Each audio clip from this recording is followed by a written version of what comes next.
Guys, it's Friday, so it's another Manchester United discussing video. So I talk about the most important parts, what's happened throughout the week regarding Man United, including Man United. So yeah, today I'm going to talk about the Brentford loss, of course, the embarrassment of the Brentford loss, the whole news about Ronaldo, him saying that he's going to have an interview, and I hope he exposes the English press, Casemiro, the whole thing with the Glazers and Sir Jim Ratcliffe being involved in him trying to buy Man United from the Glazers, the preview for the Liverpool game, and then of course the monologue at the end about the Glazers, because it's really important that I should talk about this.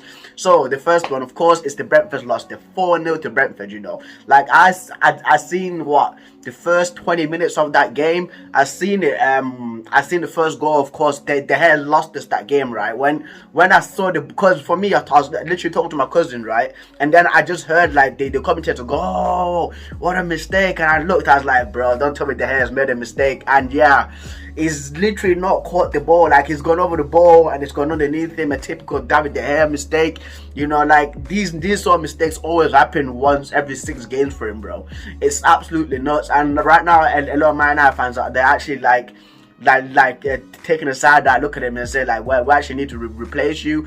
At the moment, yeah, we do need to replace him, but he's not like the most important part that we need to replace in that team, because of course there's still like the whole attacking problem, there's still the right wing problem, we still need another midfielder in with Casemiro. So he's the least of our problems right now, but again, it's still a bad mistake. The whole thing with Lisandro Martinez and people saying, "Oh, he's too small." Yes, I think it was the third goal that was his mistake, but still, man, you know, like I still think he's a great centre back, and people will still go on about his height. But I think throughout the season, like he's gonna prove his class more, in my opinion. But anyway, we're gonna move on to Ronaldo, fam. Ronaldo, right? For me, with Ronaldo, like I've said it before, if these players, right, cannot get up to a task with one of the greatest players ever to play football, right, trying to advise you to play football, right, and trying to actually help you to win games, and he's coming down with a winning mentality, then there's something wrong with you, fam. You get what I mean? And it's always the English press, right, that try to pick on the foreign players. It genuinely is. Like if you look at Paul Pogba, do what they did with Paul Pogba, they try to do with Ibrahimovic as well when he was there. Like there's so many times, right, that they've the blame shifted everything onto foreign players, and they've not looked at guys like Harry Maguire, they've not looked at guys like Marcus Rashford, fam, and they're saying that Ronaldo's the problem now. And I'm glad that Ronaldo, right, has actually posted and said that, like, listen, right, there's going to be an interview, right, in a few days or in a few weeks time, and all the truth is going to come out, and I hope he exposes all these frauds, bro.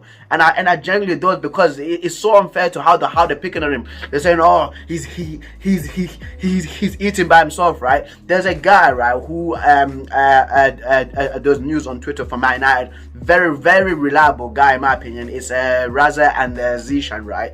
And they come out with the news, right, like early before anybody else drops it. And they all say that, "Oh yeah, Ronaldo is generally not the problem." Everybody, right, in the Man United like staff, they said that he's always training well, he's always professional, he's not causing problems. But again, these are the press, they want to come out and paint him out as the bad guy, fam. And it's not on, fam. It's not on. And I will always defend Ronaldo because of this kind of things, because I've seen it happen before, like with Paul Pogba. Like it's exhibit A is just Paul Pogba to whenever Paul Pogba's not playing. "Oh, look what Paul Pogba's doing now, he's just having fun, you know, playing PlayStation." But instead he should be crying about now, fam. Like, stop. They should stop doing this. And I hope Ronaldo again exposes them, bro, for what they are, bro. They're frauds. This is what they are. They always pick on the foreign players. Sometimes you have to take a look at the English ones too, because the majority of them are not good enough. They're not performing, bro. Luke Shaw, like Harry Maguire. Harry Maguire is the biggest one out of all of them. He's the biggest one out of all of them, bro. Like when Paul Pogba got booed by the Man United fans, it wasn't a big story. But when Harry Maguire gets booed, it's a big story now. You know what I mean? So yeah, for me, Ronaldo, expose the frauds and just name them as well. I hope he names them too. But yeah, moving on to Casemiro, of course. We got a here we go from Fabrizio Romano for Casemiro. As I said in my little YouTube show, go check it out, guys. I welcome this, bro. I welcome this because we needed a CDM. Like, That position for CDM has been neglected for so long. You know, the last best CDM that we had was Nemanja Matic, and he was what like past it. You know, like his legs were gone. You know, but again, he was levels above Scott McTominay and Fred. You know, now Scott McTominay and Fred have to sit on the bench and watch on to how a real defensive midfielder plays like. And for me, Casemiro is a top 5 CDMs like in the world. Of course, now people don't say, oh, he's 30 years old, this and that. But the man played 62 games last season for Real Madrid. You know, 62 games. That's absolutely nuts. He's the same age as Paul Pogba and Jesse Lingard, by the way. So the people that will come out and say, oh, he's 30 years old, you're just gonna have to wait and see. And the thing is, too, guys, do not let this distract you, right, from the main enemy, from the main cause of our problems for these last few years, or for the last 17 years, in my opinion, even when Fergie was in charge, and that is the Glazers. The Glazers right now, they always do this. Whenever Man United fans, right, are gonna protest or have like a big big impact on the Glazers and affecting the Glazers, they always come out and they always sign a player. Even when you look at last season, right, when we got Sancho and Varane, right, they were like, okay, we're done now. That's it. We don't need anybody else. And then when the news came out that Ronaldo was signing for Man City, right? They did that whole entire signing in 4 hours time, fam. You get what I mean? Even like with this Casemiro signing too, the way that they took long just to sign Frankie De Jong, right? Or they didn't even sign him. This whole Frankie De Jong thing to how it just dragged on. Anthony just took him ages, but for him to sign Casemiro in 3 days, like, it just shows that they can do it. It's just they don't want to do it because again, that's how they are, because they see United as a cash cow, fam. They just want to drain Man United of money. That is it. But when the fans come together, this is what happens. You know, we're the ones that actually got that Marco Arnautovic got a deal off. We were the ones that did this, right? And keep on putting the pressure on the Glazers because of this. And there is a guy that does want to buy Man United, a guy who was born 15 minutes away from Manchester, a billionaire, Sir Jim Ratcliffe. He's actually a proper Man United fan, and in one of the statements, right, he said it's not about money, it's about getting Man United back to the top. I completely agree with this. We should be putting pressure on the Glazers as much as possible because Sir Jim Ratcliffe is really serious about this, and I want him in. I'm tired of the Glazers. They've shown their true colors with the whole Super League thing, what they tried to pull off last season. You know, they've shown their true colors, right? Even now, just literally how quick they got that deal done with Casemiro should give like fans like an information to where these guys have their priorities, that guys. So please do not forget this. But anyway, I'm going to move on to the Liverpool game. Liverpool play Man United at Old Trafford at 8 o'clock on Monday Night Football. It is on Sky Sports. If you've got Sky Sports, I've got Sky Sports, but I won't watch it because I'll be working, because I always work night. So I'll probably get like the first 45 minutes, and then after that I'm going to miss out the game. But yeah, Liverpool right now, they've got Thiago missing. I think they've got Fabinho missing and Darwin Núñez missing as well. So they're still a threat. You know, they've got guys like Firmino, Jota, Luis Diaz, Mo Salah, you know, bro, Van Dijk, Trent, Robertson, you know, I think Konate's out injured, or is it Matip? It's one of those guys that's out injured too. But again, the way that they've started with 2 draws, the draw at Fulham, they should have lost that game. The draw at the draw against Crystal Palace at Anfield. Crystal Palace came out there and put on a real great performance. What a goal by Zaha, slotting in the bottom corner. But it's Man United we're talking about here. It's not Crystal Palace. It is Crystal Palace play as a team. You know, it's Man United we're talking about here. If that Liverpool team, right, can beat Man City like that, and what they are in pre-season, I'd say this Liverpool team right now is at what, 65%, I would say 65%, and they'll still might do enough to beat Man United, to be honest with you, because again, they're just a well-run club. They've got a playing system. The players know what they're doing. The players actually play for the manager. There's no bickering. There's no cliques. So it's a tough one, but if Man United does beat Liverpool, they go above them. You know, this is battle of the relegation teams. It's battle of the relegation teams, guys. But it's a tough one to call, you know. And for me to say, oh, like Man United would win, I'd be delusional, to be fair, because I do not see a win against Liverpool. You know, especially when they've still got that same backline of Robertson, Van Dijk, Konate, Matip. It don't really matter. It's still the same player, in my opinion. Trent, Alisson. It'll be tough, man. It'll be tough. And then up front, they've got Salah and Luis Diaz. Luis Diaz against Dalot just keeps on. I have nightmares like against that. I just keep waking up and screaming, he's going busted. He's gonna shoot against the hair. Like literally, like. That's my nightmare, you know. So it's tough. It's really tough, because I see Diaz having like a really good game, man. I genuinely do see Luis Diaz having a brilliant game against Dalot, because he's just going to cause problems. That guy just non-stop running, and Salah always plays well against Man United.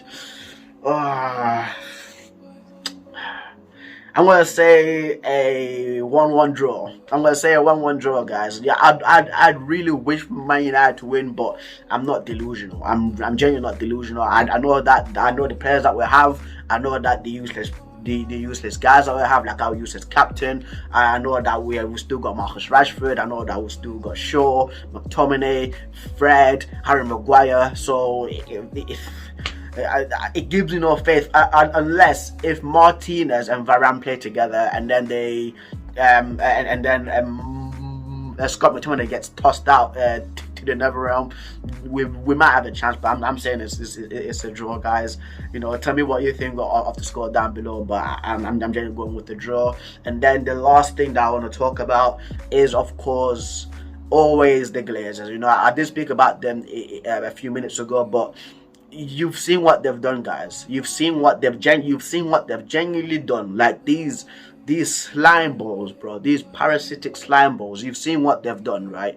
This entire summer transfer, we were running around dilly-dallying like morons, dilly-dallying like idiots, right? Richard Arnold said, oh, there is money to spend, this and that, but when it comes out with the guy that we were chasing this entire time, Frankie de Jong, right, and these deferred wages, why can't we just pay that up, just straight up, rather than just messing around for 3 months and literally having a net spend of 54 million and signing Tyrone Malacia, Martinez, and Eriksen?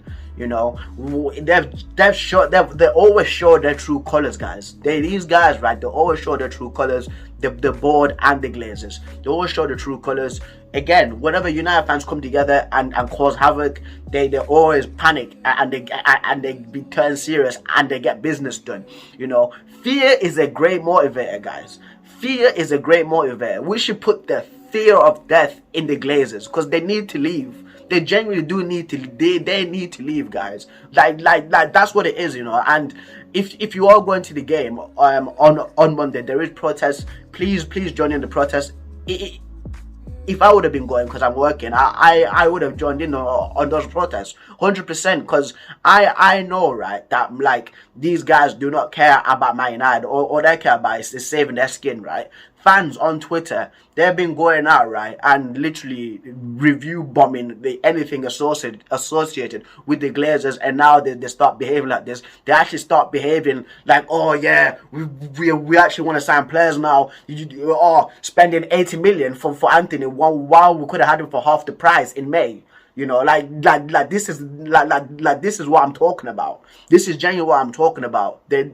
For me, they're done. It don't matter who they sign. I love Anthony. If Anthony comes, the story will always be the same, because these guys they'll try to cause little distractions like this. It's proven again back when they signed Lukaku, Paul Pogba, Ibrahimovic, Alexis Sanchez, all the Radamel Falcao, Di Maria, Fellaini, bro. It's always been like that, and of course these little distractions. Again, if Anthony does come to Man United, I do not care. I just want the Glazers out, because that's the main priority that all Man United fans should have right now.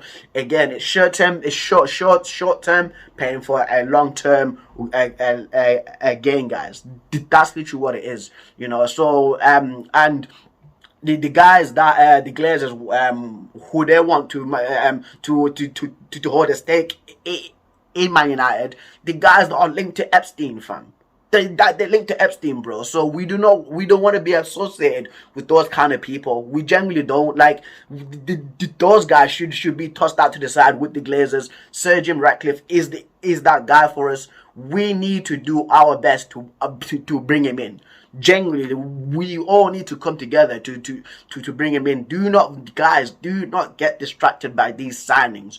Do not get distracted by this, because this is our only chance. Right now, all the fans, they are unified. Please keep this up. On Instagram, hashtag Glazers out, on the My Eye page, even on YouTube, Twitter, Facebook, because we need them out. You know, but guys, that's been the video. If you've got any thoughts, comments, or concerns, you know what to do. Comment down below. If you stayed this much, thank you so much for all your support as well. Yeah, if you like kids on your boy, don't forget to subscribe, guys. I've been Preston ranting and raving about Man United for what, week 3 now? Week 3? Week 4? Yeah, it's one point, guys, and I'm signing out. Keep it real. Glazers out forever, guys. Safe.